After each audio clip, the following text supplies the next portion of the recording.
예, 시장을 이겨라 오늘 주제입니다. 오늘은 2130선 올라와 있는데요. 2120, 30, 40 구간에서 좀 정체된 상태죠.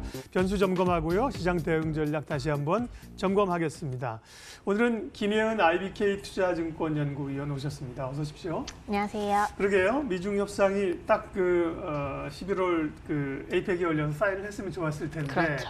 지금 늦춰지고 있습니다. 그럼에도 불구하고 미국 증시는 최고치로 잘 가고 있습니다. 미국 증시 강세 배경이나 전망부터 좀 해주세요. 네, 미국 증시 같은 경우는 사람들이 아무래도 불확실성이 있기 때문에 좀 가장 확실할 수 있는 거, 그리고 상승 흐름을 계속 타고 있는 미국 증시 쪽으로만 관심이 좀 쏠리고 있다라고 볼 수 있을 것 같아요. 그래서 밸류에이션과 같은 측면에서 봤을 때는 사실 어느 정도 목에 찬 느낌이긴 하거든요. 여기서 추가적으로 더 상승할 수 있을까라는 의문이 항상 있었지만 사실 상승은 계속되고 있고 최고치를 계속 경신을 하고 있는 상황입니다.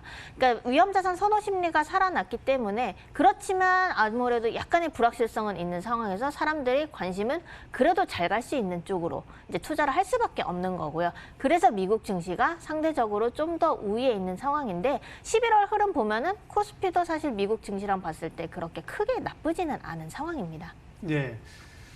그러면 소위 주식으로 대표되는 위험자산 쪽으로의 투자 심리가 좀 확산되는 분위기죠. 상대적으로 채권이나 금이나 이제 안전자산은 조금 주춤하거든요. 예. 네. 그런 흐름이 추세가 좀 바뀐 겁니까? 네. 아무래도 지금은 위험자산 선호 심리가 살아난 상황이다라고 네. 보시면 될 것 같아요. 중장기적으로 봤을 때는 뭐 완전히 안전자산에서 위험자산으로 완전히 쏠렸다라고 네. 보기는 어렵겠지만 지금 상황에서는 이런 분위기를 좀 즐기는 게 필요한 시점이다라고 볼 수 있을 것 같고요. 이렇게 가장 큰 이유는 미국과 중국의 무역 협상과 관련된 기대감이 가장 깔려 있다라고 볼 수 있습니다. 지금 시장 자체는 펀더멘털로 움직이는 것이 아니라 센티멘트, 그리고 이제 정부의 정책들, 정치적인 상황들 이런 걸로 인해서 움직이고 있기 때문에 이런 불확실성이 완화된다라고 하면은 풍부한 유동성은 다시 위험자산으로 들어오게 되는 거고요. 지금은 이제 미국과 중국의 관련된 협상과 관련된 기대감이 계속 형성되어 있기 때문에 아무래도 위험자산에 대한 기대 심리는 계속 높아지고 있는 상황이다라고 보시면 됩니다. 예. 그런데 국내 증시가 함께 좀 상승세를 못 따라갑니다. 미국, 유럽도 괜찮고 일본 증시도 지금 아시아권에서 괜찮은 것 같고요. 그런데 우리 증시가 이렇게 상대적으로 못 따라가는 이유는 어디 있는 겁니까? 상대적으로는 수급의 힘이 좀 약하다라고 보시면 될 것 같아요.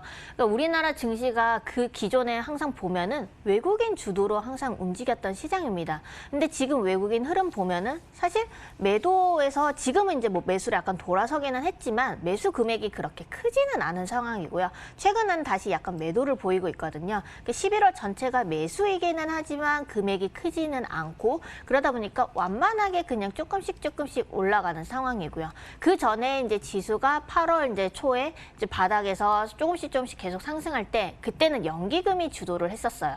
근데 지금은 그 연기금의 흐름 자체도 보면은 지금은 약간 플랫하게 움직이고 있거든요. 그러면 11월 증시가 상승을 하고 있기는 하지만 미국, 유럽 이런 선진국들에 비해서 좀 주도적으로 나아가지 못하는 거는 전반적으로 수급의 힘이 더 많이 약해졌다라고 보시는 게 맞습니다. 네. 이제 11월에 MSCI 변경이 이제 끝나고 나면 이제 네. 올해 3번이 이제 좀 조정이 끝나는 거기 때문에 네. 외국인들의 좀 변화가 있을지도 뭐 네. 환율도 그렇고 우호적이기 때문에 네. 기대를 좀 해봄직도 합니다. 그러면요, 11월 어쨌든 이전보다는 지수의 상단 밴드를 좀 올려놓은 상황인데 남은 11월의 흐름들은 그러면 횡보 혹은 뭐 추가 상승 어느 쪽입니까? 지금 흐름으로 봤을 때 추가 상승의 폭이 뭐 엄청 크지는 않겠지만 지금 11월 보면은 거의 2% 상승을 했거든요. 예. 2% 상승을 했기 때문에 사실 적은 상승률은 아니에요. 그러니까 S&P도 보면은 지금 거의 2% 상승을 했거든요. 그런 것들과 봤을 때 여기 2%에서 3%, 4%까지 추가적으로 꾸준하게 올라갈 수 있느냐라고 봤을 때는 약간의 이제 상승폭은 줄어들 수 있지만 그래도 상승 흐름은 이어진다라고 보시면 되고요. 그 상승 흐름의 바탕에는 미국과 중국의 무역 협상과 관련된 이제 불확실성이 좀 사라지고 서명과 관련된 것들이 좀 확실하게 나타나는 거. 언제 서명을 할 것인지 그리고 어디에서 할 것인지 이런 구체적인 내용이 나타난다라고 하면은 상승폭은 확대될 수 있겠지만 전반적으로는 조금 그래도 눈치 보기 장세가 이어지면서 그래도 위험자산 선호 심리가 살아났으니까 상승 방향으로 보는 것은 맞다라고 생각하고 있습니다. 네, 미중 무역 협상은 정말 여러모로 괴롭힙니다. 정말 어렵게 해서 1단계 좀 사인을 거의 하기로 했는데 두 나라 사정이 아닌 에이펙을 개최하기로 한 칠레 사정 때문에 이게 늦어지면서 또 다른 줄다리기를 밀당들을 하고 있어서요. 그렇습니다. 예.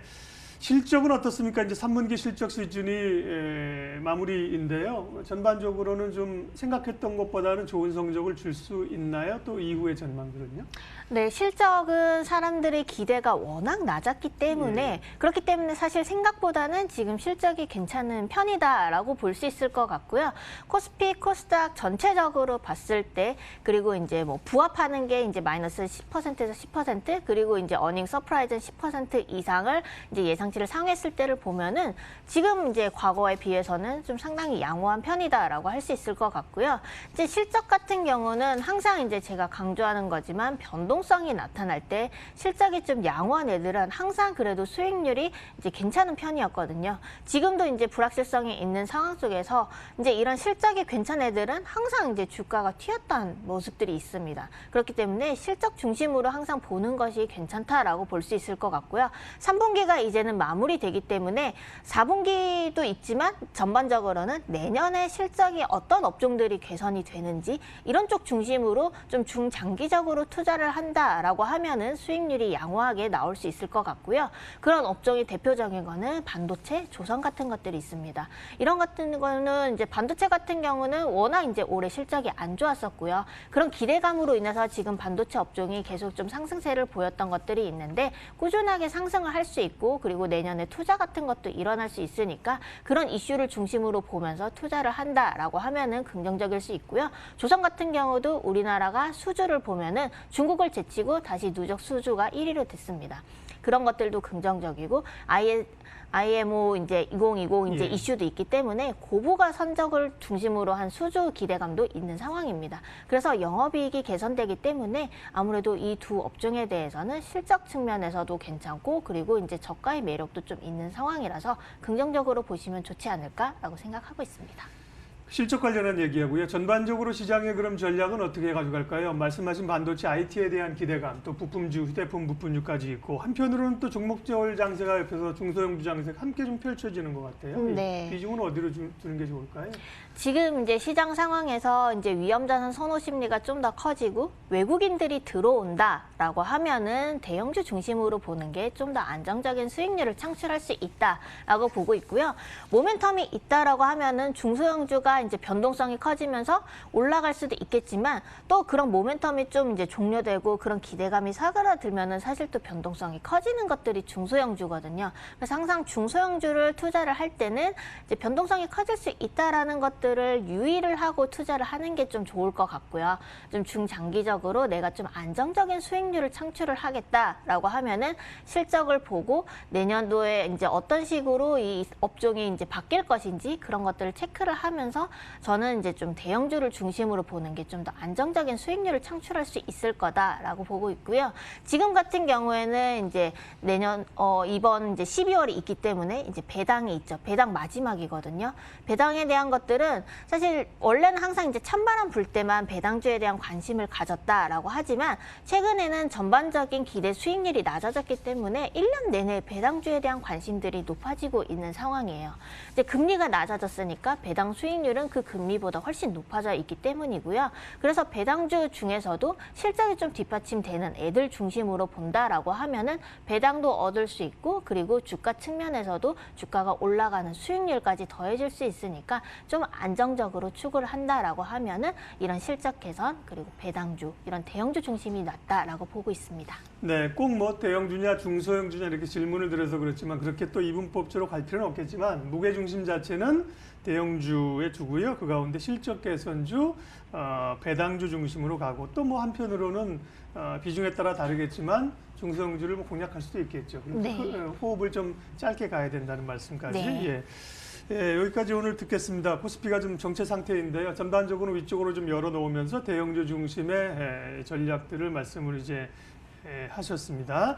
IBK 투자증권 김혜은 연구원과 함께했습니다. 고맙습니다. 감사합니다. 네, 지수 흐름 한번 체크하겠습니다. 코스피 2130입니다. 조금 전에 이제 김혜은 위원과도 말씀을 했는데 2100, 20, 30의 흐름들인데요. 크게 밀릴 거에 대한 부담감들은 이전보다는 많이 사라졌고요. 점진적인 상승, 코스닥도 상승세입니다. 외국인 얘기를 많이 했는데 수급상은 변화가 오늘 외국인 기관이 소폭 순매수이긴 합니다만 이렇게 적극적으로 산다고 보긴 어려운 거죠. 아직은 메이저들이 이렇게 적극적으로 움직이지는 않습니다. 출발 마켓 온 오늘 1시간 늦게 시작해서 저희는 이제 개장 흐름 체크했습니다. 이어지는 상황들도 잘 체크하시면서 오늘도 좋은 투자하십시오. 고맙습니다.